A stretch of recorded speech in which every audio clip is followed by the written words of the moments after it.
salve a todos os rubro-negros e amantes de futebol que nos acompanham. Passando aqui para lembrar você de se inscrever no vídeo, isso ajuda no nosso crescimento. O YouTube ainda não está recomendando muito nossos vídeos, mas a gente vai crescer muito ainda, acredito nisso com a ajuda de vocês, tá bom? Deixa o like e se inscreva. Falou!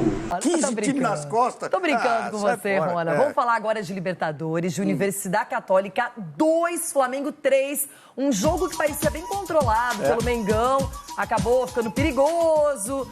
2 gols contra, que coisa, hein? Isso não é normal da gente ver. Pablo! Não, mas jogou bem. Não, jogou bem. Não é? Agora a gente vai mostrar o que de melhor aconteceu na partida para você comentar e também o que de pior aconteceu com mais um caso de racismo. E torcedores, entre aspas, jogaram sinalizadores, pedras contra os brasileiros, uma coisa lamentável.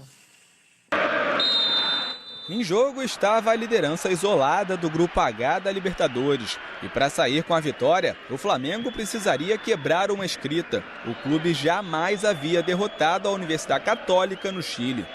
Logo no início, aos 8 minutos, o Fla mostrou o que queria. Bruno Henrique arrancou com a bola e passou para Gabigol, que bateu forte para abrir o placar.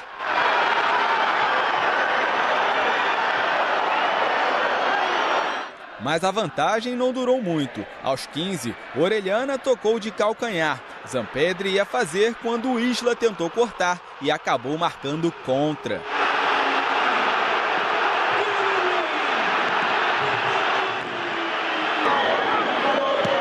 Arrascaeta teve grande chance, mas mandou por cima. Depois de Arão escorregar, Zampedri também perdeu grande oportunidade. Já aos 35 minutos, Arrascaeta serviu Bruno Henrique, que disparou e deixou o Gabigol na boa de novo para fazer o segundo. Eu e o Gabi já estão uma parceria desde o Santos, né? Isso não é novidade. E por isso a gente cada vez mais consegue se olhar dentro de campo e fazer as assistências, os gols.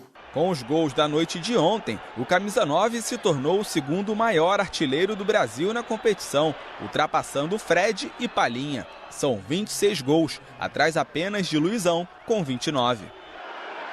E ele podia ter feito mais. Nesse lance, o atacante ficou cara a cara com o goleiro, mas finalizou rasteiro para fora. Cuevas quase deixou tudo igual já no fim da etapa inicial. No segundo tempo, Gabigol voltou a ter chances. Nesse chute, acertou a rede pelo lado de fora. E depois dessa bola de Arrascaeta, se esticou todo, mas não conseguiu pegar em cheio. Com 2-1 no placar, o time da casa ensaiou uma pressão.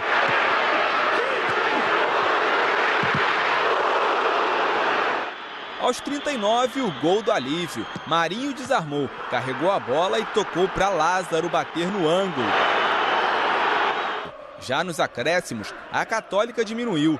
Buonanotte finalizou cruzado e Pablo desviou contra a própria meta. Mais um gol contra na noite. Mas nada que estragasse a vitória rubro-negra.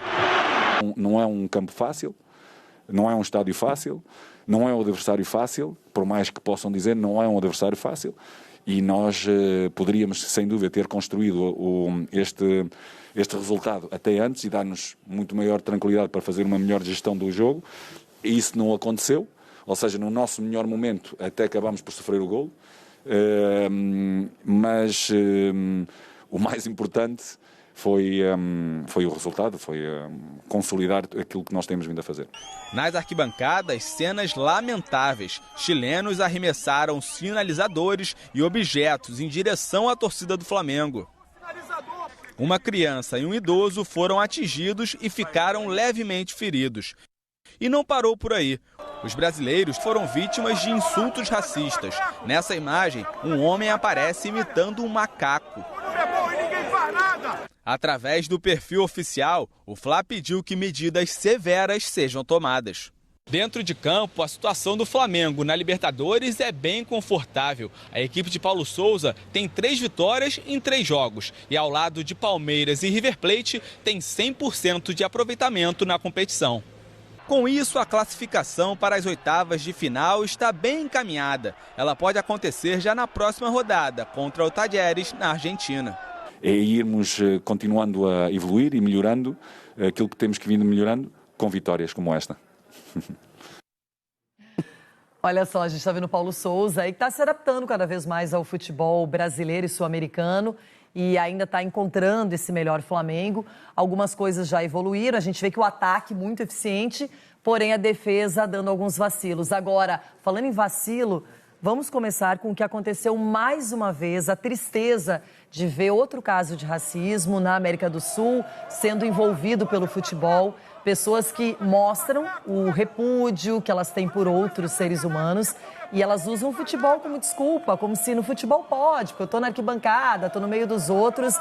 Então eles insultam, eles cometem injúria racial, não estão nem aí, sabem que as câmeras estão por todos os lados, mas não se intimidam. Outra vez, e o Flamengo agora exige da Conmebol, que por enquanto está quietinha, sem se manifestar, não é? Mas o Flamengo pediu providências. Assusta, né, Renato? O que a gente tá vendo assusta, porque...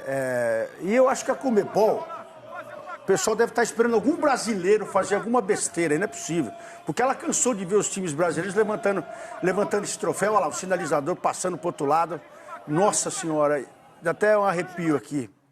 E a verdade é que a Conmebol não se manifesta, não fala nada, e acho que é a mais interessada nisso. E deveria já chamar a atenção dos clubes, deveria pelo menos mudar alguma... As pessoas perderam o limite, antigamente iam no estádio para xingar, falar palavrão, colocar para fora, agora estão agredindo as outras pessoas, até num contexto quando você acaba gravando, chega a agredir todo mundo, o mundo inteiro, porque já não cabe mais, né? E além também desse caso de racismo aí que a gente mostrou, a imagem, ela é bem clara, teve também esses arremessos de pedras, de sinalizadores, uma completa imprudência, uma completa falta de senso. Fizeram isso, arremessaram da torcida da Universidade Católica para o lado dos brasileiros. E a gente está vendo um menino que ficou ferido, teve uma pedra atingida próxima do olho, esse sinalizador, tem um senhor também, a gente viu a imagem. E é uma vergonha, é uma vergonha. E sabe por que a gente não falava mais nisso? Porque na pandemia não tinha público. Ou era público reduzido, ou era torcida única. Agora que as torcidas voltaram na sua plenitude, esses caras que sempre foram iguais voltaram a se manifestar. Perderam a noção, ficaram tanto tempo em casa que agora estão voltando mais revoltado ainda, né? A impressão que a gente tem é essa. E agora você brasileiro que gosta do seu time... crentes na impunidade, eles não têm medo. O cara não tem medo. O cara não tem medo de ser punido, não tem medo de ser preso, não tem medo de pagar multa, não tem medo de ser excluído do futebol. Porque no final das contas, a gente fala e esses caras continuam na mesma. São sempre os mesmos. Nada mais grave acontece. E ontem eu falei aqui que, na minha opinião, o único jeito é prejudicar os clubes. Ah, mas o clube tem que pagar por isso sozinho? Se foi o cara que fez, tem que pagar sim. Porque aí as torcidas no estádio, pelo menos, vão começar a identificar essas pessoas, a banir esse tipo de torcedor, que se diz torcedor, mas não é, porque é um delinquente, não é? É um cara que comete crime e o crime que ele faz, na cabeça dele, ele tem esse salvo-conduto do futebol. Então, enquanto Denilson, de novo falando Denilson, ele tá assistindo, é Denilson. Ah, bebê, mas deixa assim, esse tipo de coisa, Renata, que tá acontecendo, eu diria o seguinte, aí o torcedor que vai lá pra torcer mesmo pelo seu time vai falar, mas por que eu vou ter que ser punido por esse cara? Quer dizer, você ainda além de torcer com segurança com a sua família, você vai ter ainda que ficar prestando atenção num Zé Ruela, num cabeça fraca, Ronaldo, mas pra você não deixar de fazer e chamar a polícia. Ou porque eles não estão se cuidando. Você tira pontos dos clubes. Imagina, por exemplo, uma equipe brasileira ou qualquer equipe que está na Libertadores ser prejudicada na tabela, perder seus pontos porque teve um caso de racismo, um caso de injúria racial, enfim. Isso aí vai começar a mudar, porque eles não estão nem aí com o que pode acontecer pessoalmente. A única punição que talvez possa frear esse tipo de manifestação repugnante é quando você tira pontos ou quando você cobra uma multa muito cara, um valor astronômico. Ou quando você tira o público do jogo que tá, tipo, alguém, no caso, ontem foi a Católica... Você diz impedir que a torcida esteja? Impedir a torcida, impede a torcida. Aí eles vão lá, por exemplo, se fosse no Brasil, que não, aí no caso é a Conmebol, não, eles conseguem aquele efeito suspensivo. Então assim... É uma pena. Agora, dentro de campo, vamos falar do que aconteceu. O Flamengo se junta ao Palmeiras e ao River Plate como equipes únicas 100% na competição, que não perderam pontos ainda. E não foi um jogo tão simples. O Flamengo, muito melhor que o adversário, é nítido, a qualidade técnica, mas ainda deu alguns vacilos, poderia ter se complicado, mas volta com um resultado que é positivo e que é interessante para esse crescimento de trabalho que a gente tem, pelo menos, percebido nos últimos jogos no Flamengo. Uma mudança até de conduta de alguns jogadores também na entrega, né? Por isso que o resultado está aparecendo e deixando o treinador trabalhar, né? Um pouco. E apesar que ele está há pouco tempo também, não tem como você fazer um relatório em cima do Paulo, porque é um treinador que tenta fazer o time continuar sendo um time leve, a gente vê isso. Só que quando as peças começam a conversar, né? Que a gente percebeu isso, pelo menos no meio de campo para frente, né? Que é o lado mais forte tem sido o lado mais forte do Flamengo. Na sua defesa ainda está pecando um pouco, né? Acho que sente um pouco a falta do Rodrigo Caio, né? Na verdade, isso, que o Arão está entrou improvisado na zaga. Não é? Essa é uma opção do treinador. Ontem o Davi Luiz não estava disponível para a partida. Mas o que eu vejo também é que ele está usando mais o elenco. Ele gosta muito do futebol do Lázaro, que é um jogador que vem tendo oportunidades com ele.